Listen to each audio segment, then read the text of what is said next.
salam sejahtera bagi kita semua, Bapak, Ibu, Saudara yang terkasih, di dalam nama Tuhan Yesus Kristus. Video ini adalah tugas perkuliahan salah satu topik dalam mata kuliahnya, yaitu teologi sistematika yang sudah kami pelajari bersama Bapak Dr. Baginda Sitompul, MPDK. Untuk itu saya Fitri Ningsi Oktaviana Baban dengan NIM 250101026, Prodi Pendidikan Agama Kristen, mahasiswa Institut Agama Kristen Negeri Tarutung, akan mempresentasikan materi saya tentang mengapa Allah menjadi manusia. Selamat menyaksikan. Baik, saya akan menjelaskan materi tentang mengapa Allah menjadi manusia. Terlebih dahulu, kita bisa melihat Bapak dan Ibu, Saudara yang terkasih dalam nama Tuhan Yesus Kristus, dalam Alkitab Filipi 2 itu sampai 8, mengatakan tentang yang walaupun dalam berupa Allah tidak menganggap kesetaraan dengan Allah itu sebagai milik yang harus dipertahankan, melainkan telah mengosongkan dirinya sendiri dan mengambil rupa seorang hamba dan menjadi sama seperti dengan manusia.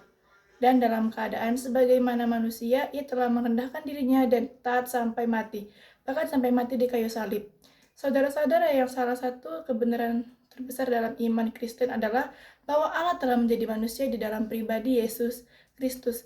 Ini bukan sekedar cerita Natal atau sejarah biasa, melainkan bukti kasih Allah yang luar biasa kepada manusia yang berdosa. Yesus adalah Allah yang tidak mempertahankan kemuliaannya di surga, tetapi yang mengosongkan dirinya mengambil rupa seorang hamba dan hidup seperti kita. Bahkan ia rela mati di kayu salib demi keselamatan manusia. Kerendahan hati Kristus menjadi teladan bagi setiap orang percaya. Kita sering bertanya kepada Allah yang mana yang mau menjadi manusia dalam Kristus Yesus. Mengapa kita harus memastikan Allah yang mana? Bukankah Allah kita esa? Bukankah Allah kita sama dengan kepercayaan yang lainnya? Perlu kita ketahui, karena hanya ada satu Allah yang benar. Dalam Yohanes 17 ayat 3, inilah hidup yang kekal itu, yaitu bahwa mereka mengenal Engkau, satu-satunya Allah yang benar, dan mengenal Yesus, Kristus yang telah Engkau utus. Tidak semua kepercayaan mengakui Yesus. Ada Allah, itu artinya tidak akan mempunyai Allah yang sama. Sesungguhnya, engkau seseorang percaya kepada Allah yang esa, itu tetapi tetap menolak tindakannya menjadi manusia. Ia bukan orang yang percaya kepada Allah tersebut. Menolak Yesus berarti menolak Allah yang esa. Sebab dalam Yohanes 1 ayat 14, Firman telah menjadi manusia dan diam di antara kita, dan kita telah melihat kemuliaannya itu, yaitu kemuliaan yang diberikan kepadanya sebagai anak tunggal Bapa penuh kasih, karunia, dan kebenaran. Kolose 1 ayat 19, karena sesungguhnya kepenuhan Allah berkenan diam di dalam dia. Filipi 2 ayat 7, melainkan telah mengosongkan dirinya sendiri dan mengambil rupa seorang hamba dan menjadi sama dengan manusia. Yohanes 10 ayat 30, aku dan Bapa adalah satu. Tidak semua kepercayaan menerima Allah menjadi manusia dan mati di kayu salib. Dengan argumentasi serendah itu, Allah menjadi manusia dan mati, kalau mau menyesalkan dosa, apakah Allah tidak dapat melakukan cara yang lain sama menjadi manusia? Tidak mungkin. Allah mati di kayu salib. Kita sering bertanya, Allah yang mana yang menjadi manusia tersebut? Sumber kita adalah Alkitab. Mengapa? Karena Allah yang esa itu menyatakan dirinya di dalam Alkitab. Suara Alkitab adalah suara Tuhan. Jadi, untuk mengetahui Allah yang mana, maka Allah sendiri di dalam Alkitab telah memberikan jawaban tentang siapakah dia sebenarnya. Maka Allah tersebut adalah Allah pencipta langit dan bumi dan segala isinya. Kejadian 1:1, pada mulanya Allah menciptakan langit dan bumi. Allah yang menciptakan manusia. Dalam Kejadian 1 ayat 26, berfirman Allah, baiklah kita menjadi serupa menurut gambar dan rupa kita. Allah yang berbicara kepada Adam, Allah, Adam dan Abraham, Ishak dan Yakub. Dalam Kejadian 3 ayat 6, ialah berfirman, akulah Allah ayahmu, Allah Abraham, Allah Ishak, Allah Yakub. Lalu Musa menutupi mukanya sebab ia takut memandang Allah. Dalam Kisah 3:13, Allah berfirman, Ishak dan Yakub nenek moyang telah memuliakan kita dan hambanya yaitu Yesus Kristus yang telah serakah dan tolak di depan Pilatus, maupun Pilatus mendapat bahwa ia harus dilepaskan. Allah yang berbicara kepada Musa, Elia, Elisa, dan Allah yang menyertai Daniel di gua singa, serta Sidrak, Mesak, dan Abednego di perapian yang menyala. Allah yang menjadi manusia bukanlah Allah yang baru. Ia adalah Allah yang sama yang menciptakan langit dan bumi, yang menciptakan Adam dan Hawa, yang memanggil Abraham, Ishak, dan Yakub. Dia adalah Allah yang berbicara kepada Musa dan menyertai Daniel di gua singa. Jadi Yesus bukan tokoh yang baru muncul dalam perjanjian baru, melainkan Allah yang sama dengan bekerja sejak awal sejarah manusia. Kita juga sering bertanya, mengapa Allah itu menjadi manusia? Yohanes berkata, firman itu telah menjadi manusia, ialah yang disebut inkarnasi.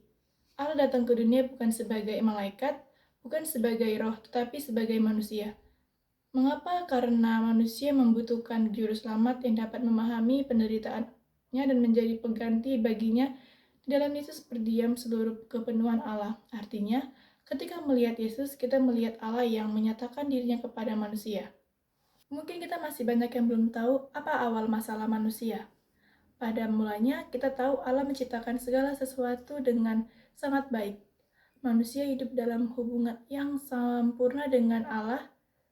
Mungkin Allah memberikan satu perintah yang harus ditaati. Ketika manusia melanggar, dosa masuk ke dalam dunia. Sejak saat itu, manusia kehilangan kemuliaan Allah dan mengalami kematian rohani maupun jasmani. Semua penderitaan yang kita lihat sekarang berakar pada dosa. Nah, kita juga tahu bahwa semua itu karena dosa. Dosa bukan masalah kecil. Dosa membawa kita ke maut dan memisahkan manusia dari Allah. Alkitab mengajarkan bahwa upah dosa adalah maut. Tanpa pengobatan, manusia akan menghadapi penghukuman yang kekal. Inilah sebabnya mengapa keselamatan menjadi kebutuhan terbesar manusia. Kita mungkin membutuhkan uang, kesehatan, atau pendidikan, tetapi yang paling kita butuhkan adalah pengampunan dosa. Kita juga tahu bahwa gambaran Allah itu menjadi rusak ketika manusia jatuh ke dalam dosa. Gambar Allah dalam dirinya menjadi rusak. Akibatnya manusia memberontak terhadap Allah, hidup menurut keinginannya sendiri, dan merusak hubungan dengan sesama. Iri hati, kebencian, penipuan, dan kekerasan adalah bukti kerusakan akibat dosa. Dunia tidak rusak karena curang, pendidikan, atau teknologi, tetapi karena dosa yang menguasai hati manusia. Banyak juga yang bertanya, apakah Allah harus menjadi manusia supaya bisa mati? Allah dalam hakikatnya adalah Allah yang kekal tidak dapat mati. Namun, hukuman dosa adalah kematian. Bagaimana Allah dapat menanggung hukuman dosa manusia? Jawabannya adalah inkarnasi. Allah menjadi manusia dalam diri Yesus Kristus sebagai manusia. Yesus dapat mengalami kematian. Sebagai Allah yang sejati, kematian yang memiliki kuasa untuk menyelamatkan seluruh umat manusia yang percaya. Nah, saya juga akan menjelaskan bahwa Allah harus menjadi manusia, namun hakikatnya hanya manusia yang dapat mewakili manusia. Dosa dilakukan oleh manusia, maka penebusan juga harus dilakukan oleh manusia. Adam pertama membawa manusia ke dalam dosa, tetapi Kristus sebagai Adam yang kedua membawa keselamatan. Karena itu, Yesus harus menjadi manusia supaya dapat mewakili umat manusia di hadapan Allah dan menanggung hukuman yang seharusnya ditanggung manusia. Mungkin ada juga yang bertanya, mengapa harus mati? Sejak awal, Allah telah mengatakan, akibat dosa adalah kematian.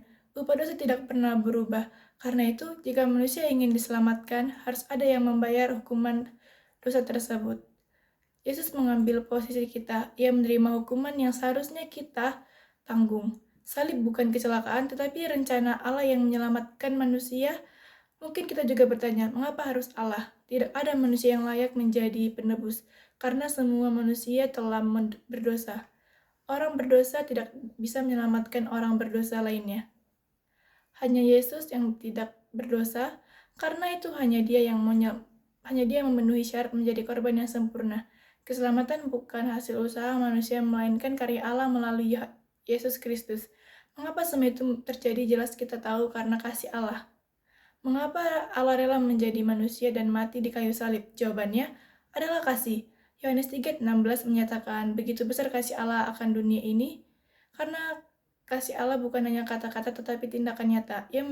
Dia memberikan anaknya yang tunggal demi menyelamatkan manusia. Tidak ada kasih yang lebih besar daripada memberikan nyawa bagi orang yang dikasihi.